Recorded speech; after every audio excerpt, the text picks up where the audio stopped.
हे तुलसी माता, इस वीडियो को जो भी सच्चे दिल से लाइक करे उसके घर में आप स्थायी रूप से निवास करें, उसकी झोली खुशियों से भर दें और उसके घर में कभी धन धान्य की कमी ना होने पाए। तुलसी माता को जल देते समय बोलने चाहिए ये 3 शब्द जिनसे सभी मनोकामनाएं पूरी होती हैं। आज हम इस वीडियो में जानेंगे कि तुलसी माता को जल देते वक्त कौन से शब्द बोलने चाहिए। किसी समय की बात है, भगवान विष्णु विश्राम कर रहे थे। तभी देवी लक्ष्मी वहां आईं और भगवान विष्णु से तुलसी माता को जल देने के महत्व के बारे में पूछा। भगवान विष्णु ने उन्हें तुलसी माता को जल देने के महत्व को विस्तार से बताया। तब देवी लक्ष्मी ने कहा, हे स्वामी, आपने मुझे तुलसी माता के महत्व के बारे में बताया, लेकिन अब मैं यह जानना चाहती हूं कि तुलसी माता को जल कैसे देना चाहिए, उनकी सेवा की सबसे श्रेष्ठ विधि क्या है और जल देते समय कौन सा मंत्र बोलना चाहिए। भगवान विष्णु ने उत्तर दिया, प्रिय देवी, जैसा कि मैंने तुम्हें तुलसी माता के महत्व के बारे में बताया, उसी प्रकार तुलसी माता को जल देते समय बोला जाने वाला मंत्र भी बहुत महत्वपूर्ण है। यह मंत्र 3 शब्दों का है, लेकिन इसका प्रभाव अत्यंत शुभ और कल्याणकारी है।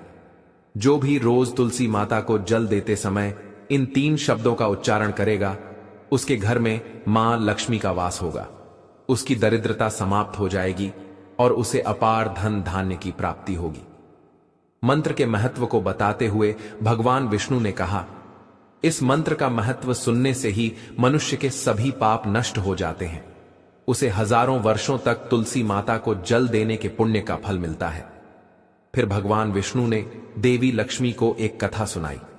उन्होंने कहा, दक्षिण दिशा में यमनगरी नामक एक नगर था, जहां रमेश नामक एक ब्राह्मण रहता था। वह अत्यंत पापी और गलत कामों में लिप्त व्यक्ति था। जन्म से ब्राह्मण होते हुए भी वह धार्मिक कार्यों से दूर रहता था। न वह पूजा करता, न ध्यान, न जप और न ही किसी का सत्कार करता। वह मदिरापान और मांसाहार भी करता था और हमेशा अनैतिक कार्यों में व्यस्त रहता था। और वह ब्राह्मण दिन में खेत में काम करके पत्ते बेचकर अपनी जीविका चलाता था और रात में वेश्याओं के पास जाता था।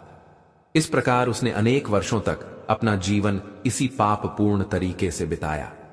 फिर एक दिन वह दुर्बुद्धि ब्राह्मण पत्ते इकट्ठा करने के लिए एक आरशी की वाटिका में पहुंचा और पत्ते तोड़ने लगा। तभी एक काले सर्प ने, जो काल के रूप में वहां उपस्थित था, उसे काट लिया। उसी समय उसकी मृत्यु हो गई। उसकी मृत्यु के तुरंत बाद यमराज के दूत वहां प्रकट हुए और उसकी आत्मा को लेने के लिए आए। वे उसे यमलोक ले जाने लगे।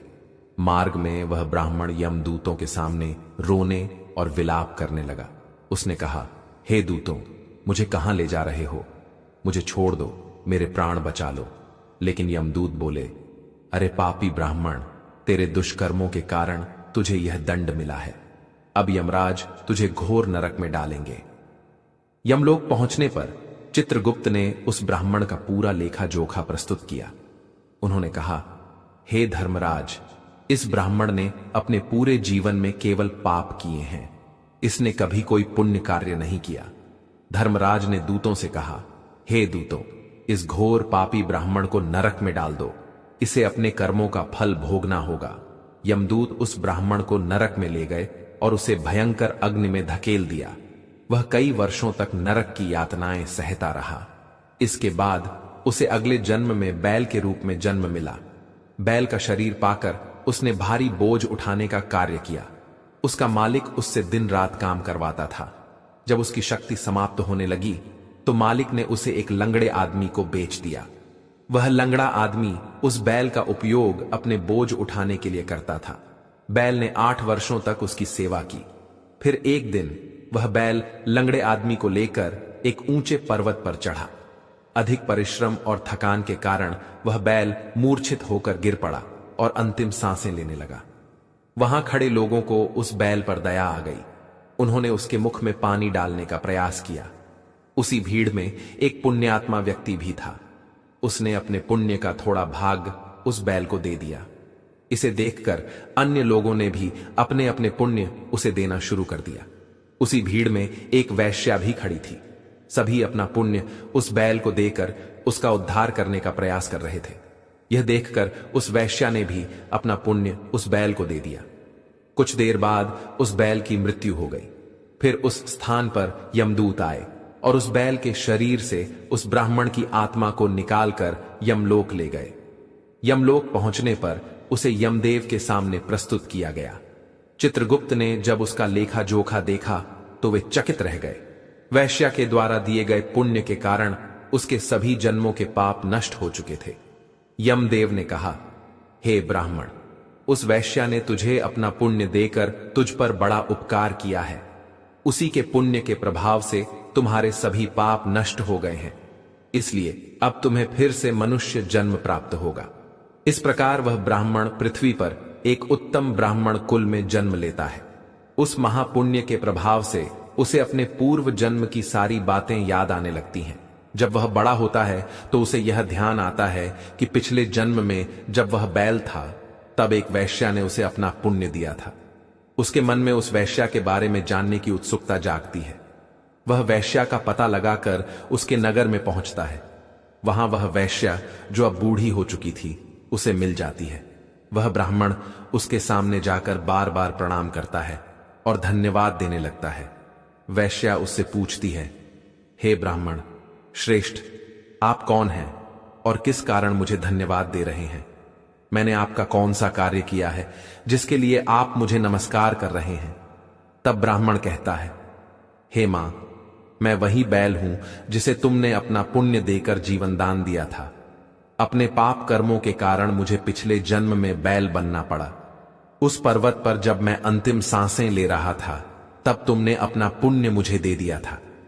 उसी पुण्य के प्रभाव से ही आज मुझे फिर से मनुष्य जन्म मिला है और अपने पूर्व जन्म की सारी बातें याद हैं। किंतु हे मां, मैं यहां यह जानने आया हूं कि तुमने मुझे कौन सा पुण्य दिया था जिससे मेरे सभी पाप नष्ट हो गए। मैं उस पुण्य के बारे में जानना चाहता हूं। तब वैश्या ने कहा, हे ब्राह्मण श्रेष्ठ, मैंने तो अपने जीवन में कोई पुण्य का कार्य नहीं किया है, पर मेरे घर में एक तोता है जो पिंजरे में रहकर हमेशा कुछ बोलता रहता है, जिसे सुनकर मेरा अंतःकरण पवित्र हो गया। वही मंत्र मैंने आपको पुण्य स्वरूप दान किया।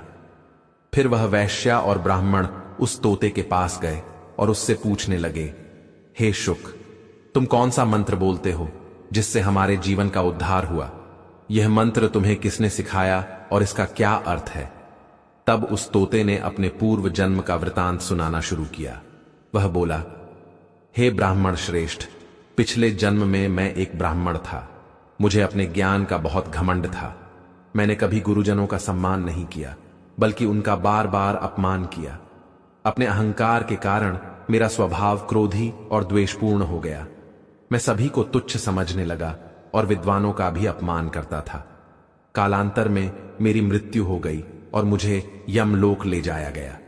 पूज्य व्यक्तियों और गुरुजनों का अपमान करने के कारण मुझे तोते के कुल में जन्म लेना पड़ा। तोते के रूप में जन्म लेने के बाद छोटी अवस्था में ही मेरे माता पिता का साथ छूट गया। मैं अकेला पेड़ की डाल पर बैठकर रो रहा था। तभी कुछ मुनि उस मार्ग से जा रहे थे। उन्होंने मेरी दयनीय स्थिति देखी और मुझे अपने आश्रम ले आए। आश्रम में उन मुनियों ने मुझे एक सुंदर पिंजरे में रखा और मेरी देखभाल की। वे मुझे प्रतिदिन भोजन कराते और मुझसे स्नेह करते थे। उस आश्रम में वे मुनि, उनकी पत्नियां और बच्चे प्रतिदिन तुलसी मां के पौधे को जल अर्पित करते और एक मंत्र का जाप करते थे। उनके मुख से बार बार वह मंत्र सुनकर मैंने उसे याद कर लिया। तब से मैं उसी मंत्र का जाप करता हूं। इस मंत्र के प्रभाव से मेरे जीवन में सकारात्मक बदलाव आने लगे। मुझे अपने कर्मों का पश्चाताप हुआ और मेरी मृत्यु भी टल गई। मेरी आयु 100 वर्ष हो गई और इतने वर्षों तक मैं जीवित रहा। एक दिन रात के समय एक चोर उस आश्रम में आया और मुझे वहां से चुरा लिया। बाद में इस वैश्या ने उस चोर से मुझे खरीद लिया। वैश्या के घर आने के बाद भी मैं वही मंत्र बोलता रहा।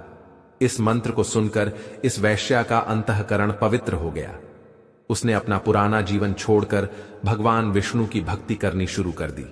हे ब्राह्मण देव, इसी मंत्र के प्रभाव से मेरे और इस वैश्या के सभी पाप नष्ट हो गए। यही मंत्र आपको भी पाप मुक्त कर चुका है। इस प्रकार तोते ने उस ब्राह्मण और वैश्या को पूरा वृतांत सुना दिया। यह सुनकर ब्राह्मण और वैश्या दोनों बहुत प्रसन्न हुए। उन्होंने तय किया कि अब वे प्रतिदिन तुलसी मां को जल अर्पित करेंगे और उस मंत्र का जाप करेंगे। कुछ समय बाद उस ब्राह्मण, वैश्या और तोते ने मंत्र के प्रभाव से दिव्य विमानों में बैठकर विष्णु लोक की यात्रा की। भगवान विष्णु ने देवी लक्ष्मी से कहा, हे देवी, देखा आपने, केवल तुलसी मां के मंत्र के प्रभाव से उस तोते, वैश्या और ब्राह्मण के सभी पाप नष्ट हो गए। इसीलिए हर व्यक्ति को प्रतिदिन तुलसी मां को जल अर्पित करते हुए इस मंत्र का जाप अवश्य करना चाहिए। वह मंत्र इस प्रकार है, ओम वृंदावने स्वाहा, ओम वृंदावने स्वाहा।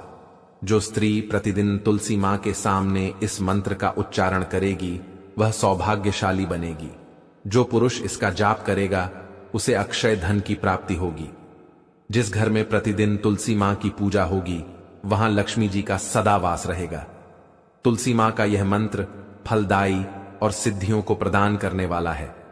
स्त्रियों को स्नान के बाद बाल बांधकर मांग में सिंदूर लगाकर तुलसी मां को जल चढ़ाना चाहिए। साथ ही तुलसी मां की परिक्रमा करनी चाहिए। शाम के समय तुलसी मां के पास दीपक जलाने से घर में सुख समृद्धि आती है। भगवान विष्णु की पूजा तुलसी मां के बिना अधूरी है। तुलसी का एक पत्ता चढ़ाने से भगवान को उतनी प्रसन्नता मिलती है जितनी हजारों अमृत के घड़ों से नहलाने पर भी नहीं मिलती।